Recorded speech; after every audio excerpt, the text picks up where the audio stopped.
Hey everybody, I'm Todd Anderson, And I'm Jim Davis. and you're watching the Versus series on StarCityGames.com. What are you doing here? Where am I? This isn't my house. I'm not streaming. How did I get here?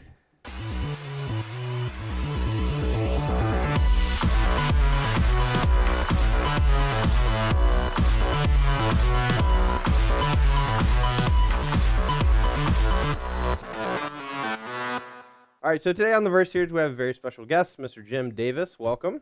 What's up? So Jim was randomly driving through Roanoke and asked Mr. Cedric Phillips and our good friend Jeremy Knoll, who you know from the Commander Versus series, if he could join us today on the Versus series, the regular Versus series. I don't want to, the Commander guys, they have their own thing. Yeah, it's not really my forte. So. I do want to play some Commander at some point, though. Maybe some 1v1 Commander, like Yeah, the that's Magic Online format. That's fun. more my speed. The multiplayer stuff gets confusing. Yeah, it's a little much. Yeah. But, I mean, it does hit very well on the website, and people love it. I love Commander, so I would be more than happy to jump in sometime. Wink, wink, Jeremy. Let me play Commander. Anyway, that's not what we're going to be playing today. Jim has joined us all week this week. We're going to be playing 5 different formats. Specifically, on Wednesday, we're going to be playing No Ban List Modern. After the big announcement of SCGCon at the most recent Star City Games Open, we talked about having a No Ban List Modern open at the SCGCon Invitational weekend, and it's going to be great. It's going to be wild. Yeah, and we're actually going to have coverage of the top 8. Even though we have the Invitational going on, we're going to have coverage of the No Ban List Modern Open top 8. So you guys get to see some really cool, degenerate stuff going on. And we're going to be doing that Wednesday, so make sure you come back for that at the very least. But you should watch all of them because we're great. Yeah, of course. Every minute. More More than once. On the way we do the new Versus videos, we don't actually know what decks we're playing, so we're not going to talk about the matchup. But we're going to talk about the format in general a little bit. Personally, I'm a little sad that Standard hasn't gotten a lot of spotlight lately. Like, normally the Pro Tour spotlight's Standard, but this time around it was Modern. Normally we have a bunch of Standard opens, but recently we've been doing a lot of Team opens, so we get a little bit of Standard, but not as much as I want. Yeah, it's kind of frustrating because Standard has been pretty bad in the last year or so. It's been a pretty rough stretch of a new set release, still bad. Ban some cards, still bad. But I think we actually hit it pretty well now. I mean, the format seems great, having played it in the last few team events. And a lot of interesting decks. Hasn't really been a good showcase tournament yet. Obviously, the team events are team events, so it's 1/3 of the format. And the Pro Tour, being modern here, I think that's great. The modern Pro Tour is very fun. Oh, yeah, it was great. Seems to be a reaction to Standard being kind of rough, and it's unfortunately the timing. Standard actually seems really good right now, but the Pro Tour is very fun, and the Standard format also seems great too. Yep. So today we are going to be playing some Standard with a couple of decks, and you guys can look at them up here. They'll say our deck names, and then if you look down below, you'll see the deck list, and you can see all the cool cards we're playing. The deck I'm playing is one that I have been playing on Magic Online for a little while. It's been around the block a bit. I think it's pretty well positioned right now. It actually took first and second at the Magic Online PTQ like a week or two ago. I'm gonna go look that one up. Hold on. No, don't do that. And I did play that in the PTQ, but I did not do well. I lost 2 dinosaurs once. That was... Got stomped out. Yeah, literally. Boom, boom, boom, boom, boom. Anyway, unless you have anything else you'd like to add, we can go ahead and get to the match, and you can lose your first match on camera. Let's just change that last part. We'll be good to go. All right, let's roll some dice. See who goes first. Cool. So do 7s game? We do 7-11 game. If you roll 7, you lose. 11, you win. All right, so... we used to have other rules that were if one person rolled a 7 while the other rolled an 11, they would get to go first all 5 games. But since we're doing 5 matches now instead of 5 games, it's a little bit different. Close. Takes a little longer than normal. Close. All right, so... And I rolled second. So. All right. You get to go first. All right, good luck. You too. Wait, no, bad luck. Wow. All right, let's see what we got here. Look, man, I still have nightmares from that Players' Championship final, so... I watch that video every night before I go to bed. You're a monster. Am I lying? All right, I don't know. All right, so you're on the play, correct? I lost the die roll. 7, you lose. Oh, 7 you lose. I was 7 you win. See, I'm learning. Oh, that's fine. That's My hand's fine. great, I don't know why and I'm so I'm going mad. to keep. I think I'm literally just having PTSD from... my hand is okay, but not great. But I'm definitely going to keep, especially on the draw. So you're up. Cool, let's roll. All right. Oh, we didn't draw 1 drop. Go. Ooh, a mountain. All right, well, we're looking to Pay 4 life early and often. Oh no. Fire away. Go ahead, shock me. Test me. All right. I'll shock you for 4 life. Pay 4 life. 16. Dude, that's the most value I'm gonna get out of that shock. That's great. It's a Boros Charm. All right. Oh. Arr.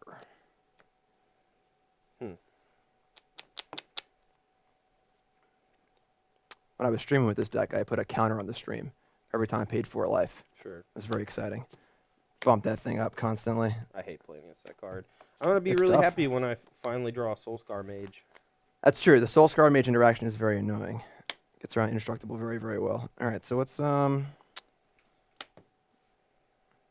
all the good things? Saram. Oh, that deck. Oh no. Mm-hmm. Oh, Let's no. cast Why the couldn't you just been white blue vampires? cast the obsession on this. We'll draw a card off Saram, I'm dead. and I'll opt that there, and we'll swing in for 4. Yep. 16. You draw a card. And draw off that, and we're rolling along. You're up.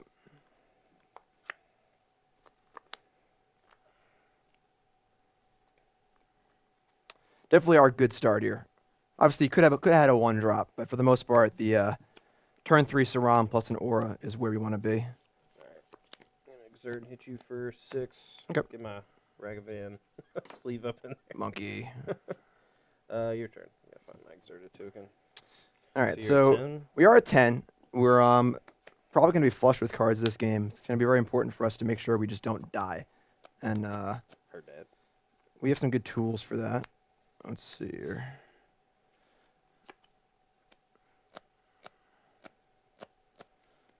All right, let's start here. We're going to Obsession our Vanguard again. So draw a card off a Saram trigger. Yep. This is going to be useful a turn from now. And I think so. What, 3 cards in hand? 4. 4 cards. So we're not scared to hazard it yet. Not really scared of too much. We'll just get in. So we get in for a 7 ball. Put you to 9. Double trigger. So we draw. I'm just glad you don't get to play Ordeal of Heliod. That card is sweet. It was a 10 life, right? Yeah. That's a lot of life. So we missed our land, unfortunately. Oh yeah. Oh yeah. Would have liked to have had that, but that's okay. Oh, you might be We'll dead. just play kitty, No. No. and then 2 play 1-drops? another kitty. Yeah, that's bad. Lots of 1s and 2s in this deck. You're up. Now I draw it. So we get a turn off on the Crasher, which is nice. And we're also just coming in pretty strong here as far as damage goes.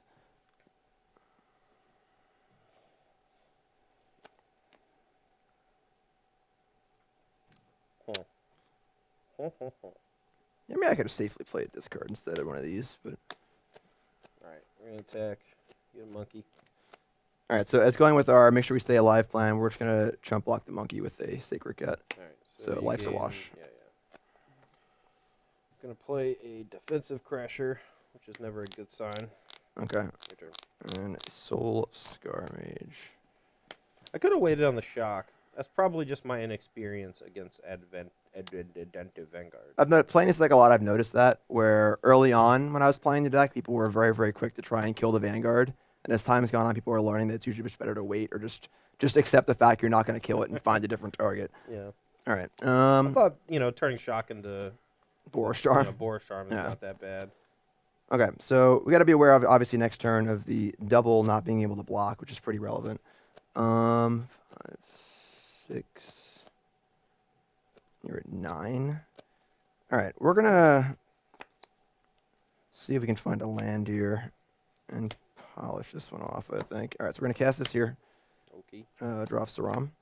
All right, we got that. So draw a card for the cartouche. Found lands. This is 3, 4, 5, 6, 7, 8, and we'll cartouche here and attack in the air. Dang it! I might have killed you next turn. We had this one. Hopefully we'll do that next game. Fine, Not gonna show any secrets. Fine. All right, so good draw on the play. The old Vanguard and Saram. Let's reach for our boards. All right. For game 2, I'm here for sideboarding, and we are doing a pretty major transformation to our deck.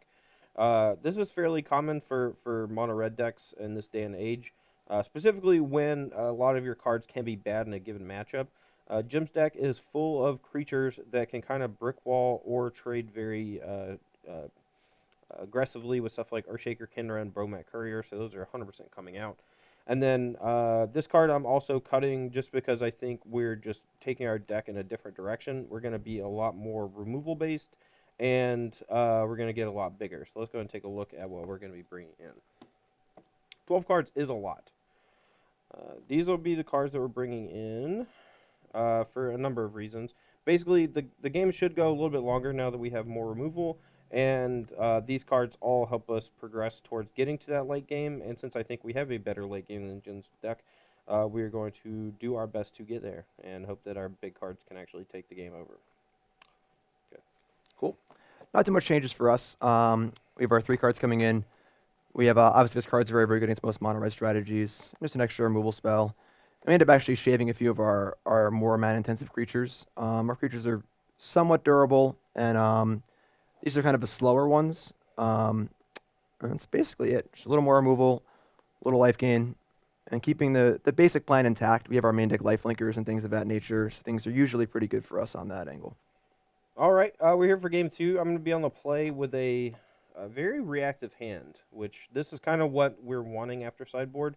The only downside would be if Jim has a turn to Adonto Vanguard and we don't draw a Soulscar Mage.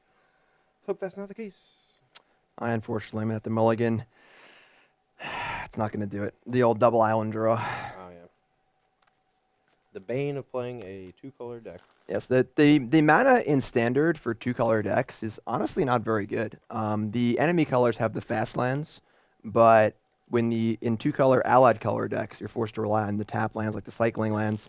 We're actually only playing 3 of the blue-white cycling land because it's so important to curve out, have untapped lands. So occasionally you're going to have little mana problems, but all right. So this hand's obviously a lot better. We've got those guys right there, and we got a little bit to do, so we're good to go.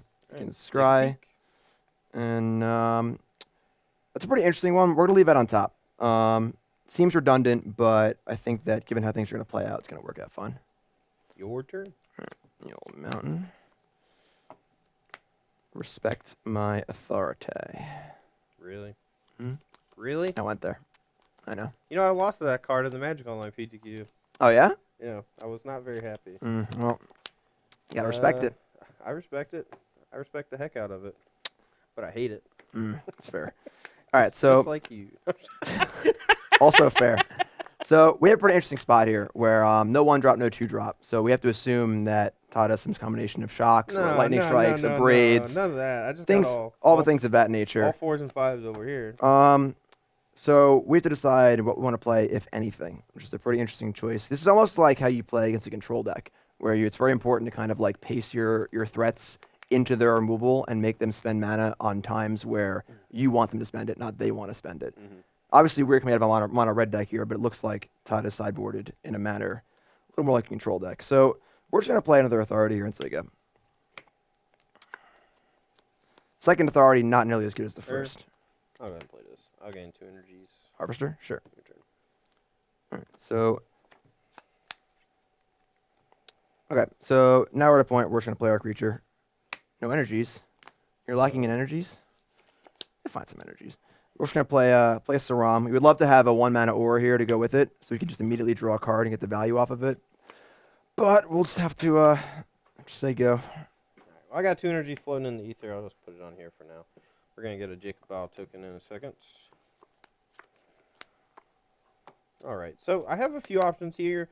I'm assuming that Jim has like dive down or some way to protect his creature. He's only got 3 cards in hand. We have a bunch of removal. I think I actually just want to like upkeep, try to kill it so that he has to spend like a lot of his mana on his turn. So all right, I'm gonna pass turn. Right, upkeep. I'm gonna try to abrade your Shram. Dead. Dead. It's dead, Jim. Draw step. Yep. So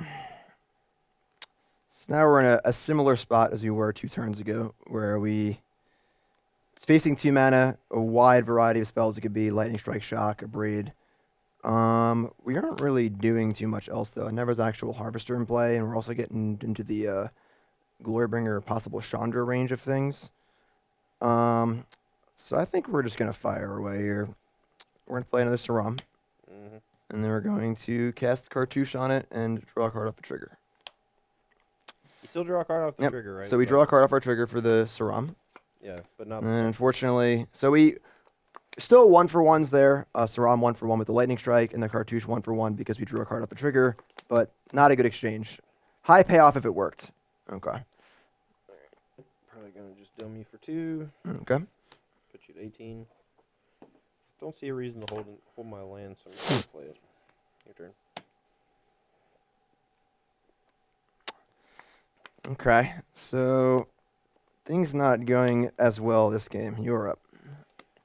But all my creatures come into play tapped. It's true. You gain so much life. It's true. I think I'm just gonna get the ultimate Chandra here. Is what I think is gonna happen. I think that is fairly likely. All right. Alright, you gain 2. You're at 20 again. Yep. I'm gonna go ahead and play another Harvester up to 4 energy and say go. And 1 card left. Yep. All right. This is probably got to be a durable creature if possible. It was not a durable creature. All right. Well, we can baffle the pirate, Alright. and he can pass the turn.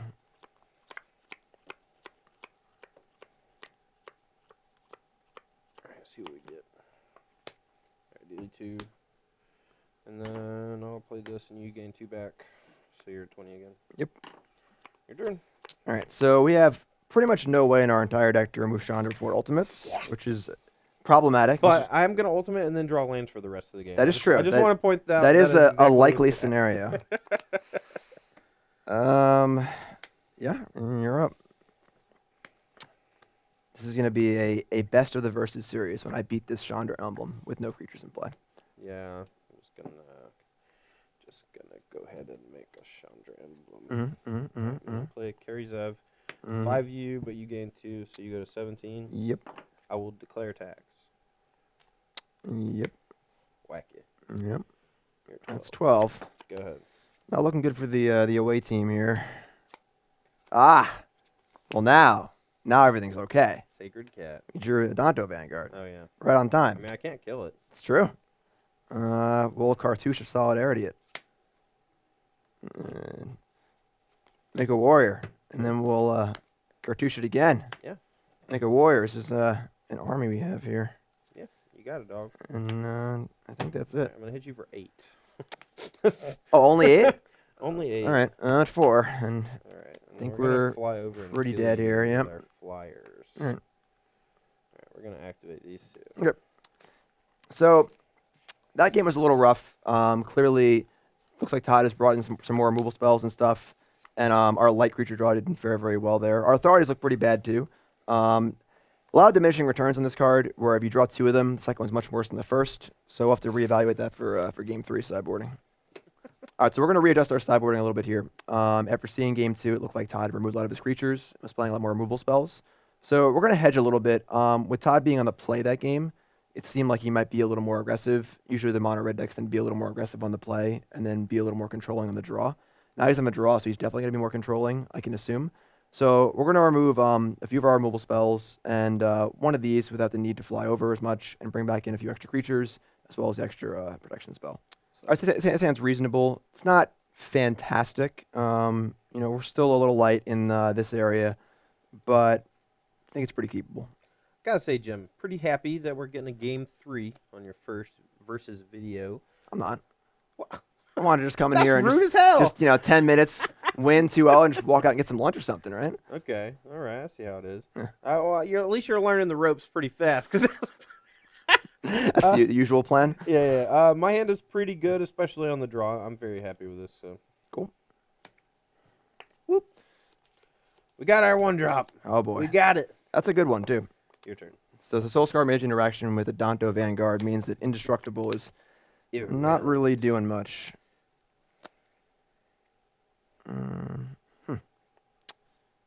Makes this card worse too.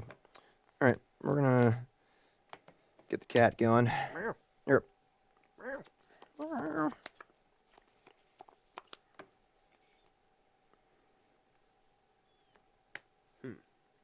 desert. One yet.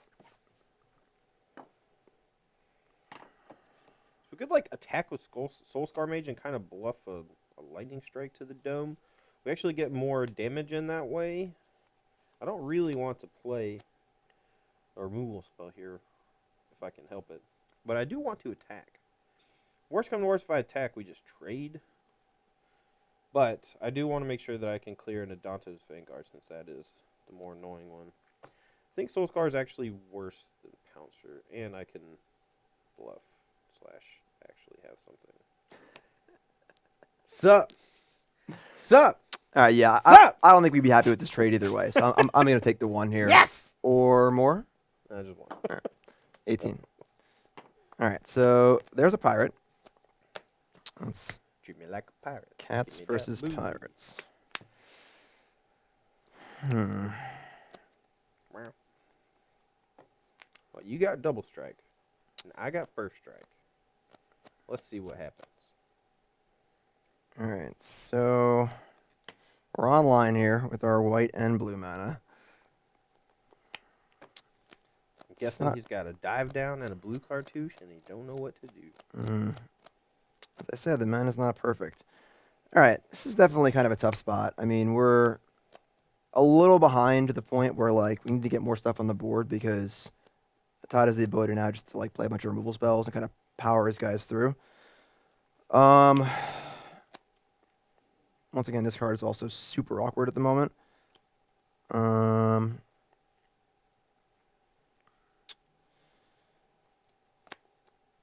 All right, we're just gonna add to the board here. We're gonna play Saram. We're gonna play Legion's Landing and make a vampire token. Okie doke. And we're just gonna pass.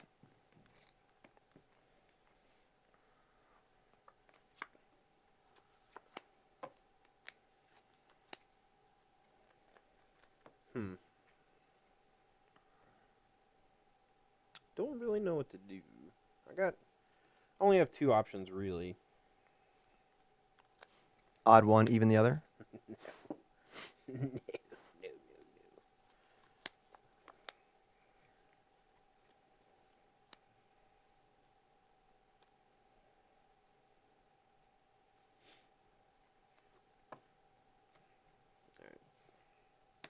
Monkey time. Meow. All right. I love how the sleeve makes a perfect Ragavan. That's a good monkey. All right, so pretty easy block here. I think that's all we're going to be doing. And most other blocks look pretty bad. Any sort of double here is just probably a disaster, and we're not really blocking here, so this is fun. Okay, I'm gonna just abrade this and Okay. take. So I take 3, yeah. All right, you're 15. Yep. Go. All right, so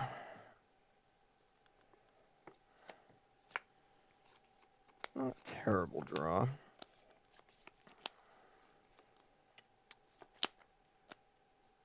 All right, so now you have a pretty interesting choice.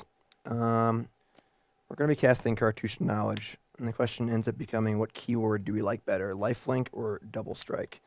It's only 1 extra life on the vampire, but it still could be relevant, whereas this gets to attack for 4. Also makes this evasive is pretty good. We're facing down a Shock, which is the possible removal spell. We would rather have the vampire die, probably. It's kind of hard to tell. I think we're just going to go for the, given that we have this card in our hand, we're going to go for the Pouncer. Okay. All right, so we draw a card off the I cartouche. think it's pretty safe to assume I don't have shock, because I probably would have killed, like, SRAM this and then attacked, and I would have been able to get in a lot more damage. That's fair. Very reasonable. All right, so we draw off that, and we're just going to send. So it's 5 when we gain 1. Yeah, so switch, you go to 16, I go to 15. Yep. And then we're going to...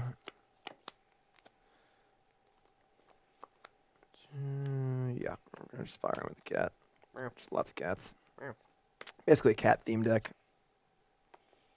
Jim and his cat deck. Alright, Harvester, get 2 energy. Yep. And, tech for 3.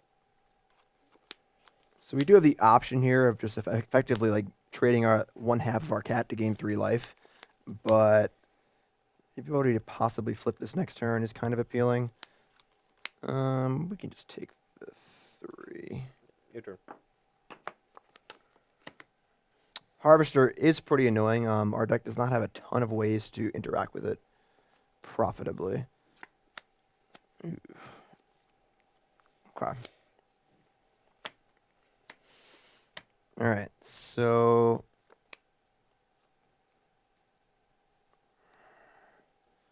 I think we're doing most things. Very specific. All right, we're gonna fire up a cartouche on the Sacred Cat. Okay. I'm gonna draw a card. Yep. That's an awkward draw, but that's okay. And then we're gonna move to combat and just fire in. Okay. All right, so we're gonna attack with everything. We're gonna flip our Adanto, the first fort, which will hopefully be useful as the game progresses. I will try to activate Eat Sphere Harvester. That's fun. I will try to declare blocks. Mm-hmm. So if I block the cat, they trade. I can just, or sorry, if I block this cat, there's 2 cats in play. All right, I'm gonna block this Cats one, everywhere. and I'm gonna try to give my thing lifelink. Okay, so now we have a pretty interesting choice. This card has been pretty worthless all game, and we can effectively use it to just like bounce this, not bounce it, keep it alive. I think we're just gonna do that. So we're gonna fire in a Sheltering Light on our Sacred Cat, a card that's not going to be effective in basically any way against the Soul Scar Mage's ability. So not really a protection spell. We're just gonna use it to keep our guy alive and gain 2 life. So we're gonna scry off the Sheltering Light. We're gonna bottom.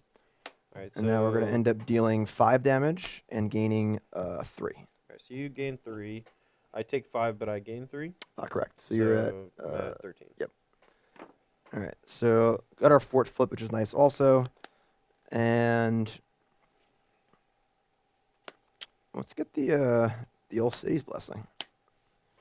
So Sky Marcher Aspirant, gonna hold on to that one. And then Europe. Do we have City's Blessing? Somewhere. I bet it's not in that stack. Mm-hmm. Nah. Alright, we're gonna get the Sage Blessed. We're blessed. Your creature has flying. Yep. None of your other stuff matters. We'll grab it in a second. Alright, well, now I think it's time to start hitting hard. So we're gonna play that's a tough one. Gloombringer. I'm definitely going to be attacking and exerting. So I need to figure out what else I want to attack with. Because I can activate Harvester and get in for 7. And still have like Karizev back to block.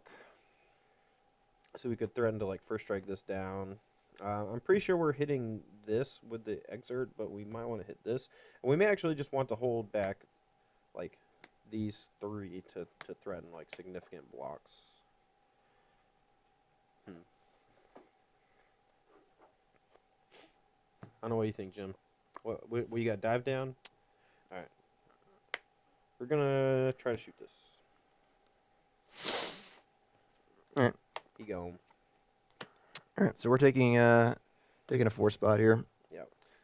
So we're gonna get that life total updated in just a second after the City's Blessing comes online.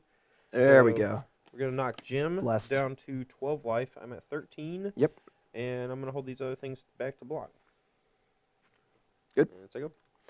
So one of the things this deck struggles a little bit with is sort of these larger permanents, things you can't really effectively baffling end, such as the Harvester and the Glorybringer. That wasn't a bad draw though.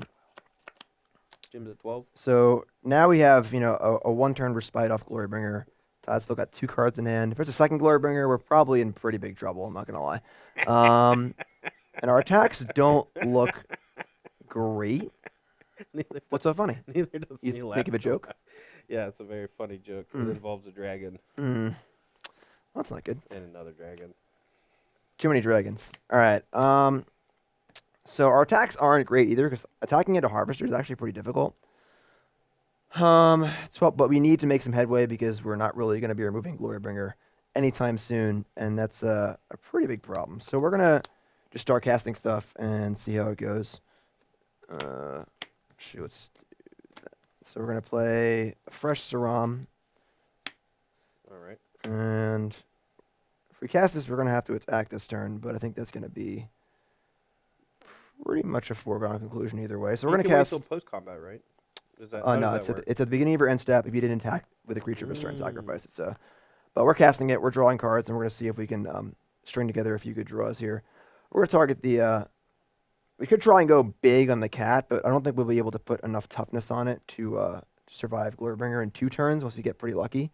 We have more obsessions and the white cartouche as well, Mhm. but it's only a 3/3, so we need to draw like running auras over the next 2 turns, which would be game winning, but it's Well, as also long as you pretty can get devastating. to a 4 toughness this turn, right? Like if you draw a cartouche or another curiosity or Mm. curious obsession. Yeah, yeah. So we have what are one of these outs? We have 2 or 1, 4. We have 8 possible outs. I guess maybe trying to go big is better. That's a tough call. Yeah, I think we're behind here. We'll just try and get lucky. That's a good way to do it. All right, so we'll fire it up over here. We'll draw a card off Saram. Mhm.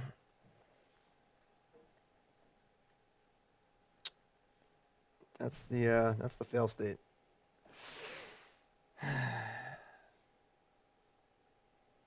Talking about Mississippi. Yeah. All right. Like I guess the benefit of putting it here is if we miss, we still get 2 attacks in and we either draw a card or gain some life. But given the fact that we're behind, it probably need to just fire away and get lucky, and we didn't hit. So now we can have to choose if we want to attack or not to try and keep this around, but the attack's pretty bad.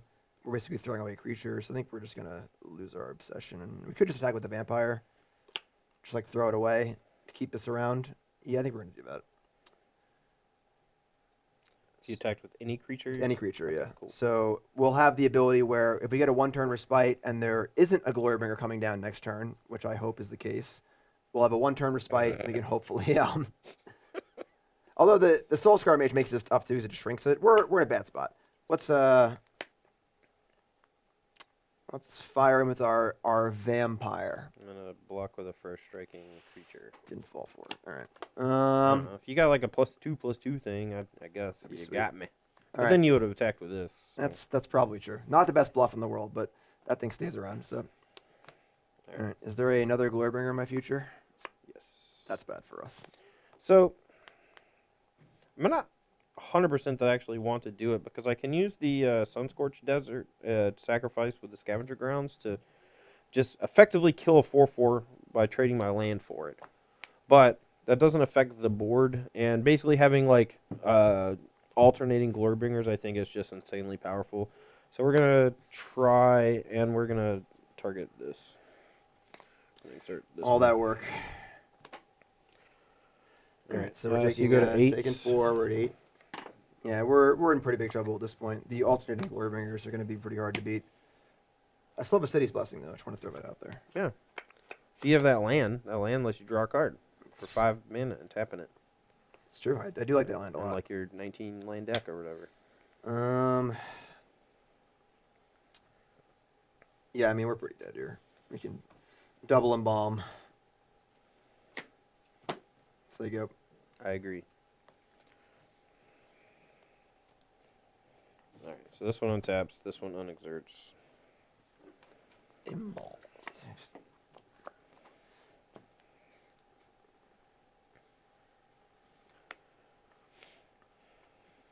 Alright, I think Adorned Pouncer is the biggest threat here. If he does something like a cartouche or something on it, it could deal me a ton of damage. I think I still just want to play defense with the Harvester. Alright, just kill the Pouncer. It's 4/4, right? It wasn't embalmed, actually. It was eternalized. Oh, right. Sorry. You done messed up. That one's embalmed. You done messed up. Half correct. All right. So we're at 8 here. Well, we got to decide if we're. Oh my God. I mean, we're super dead. You going chump? Yeah. I mean, it doesn't really matter. We're dead. We'll jump. We'll stay at 8. Now we're facing down, flying, and lethal next turn anyway. Obsession.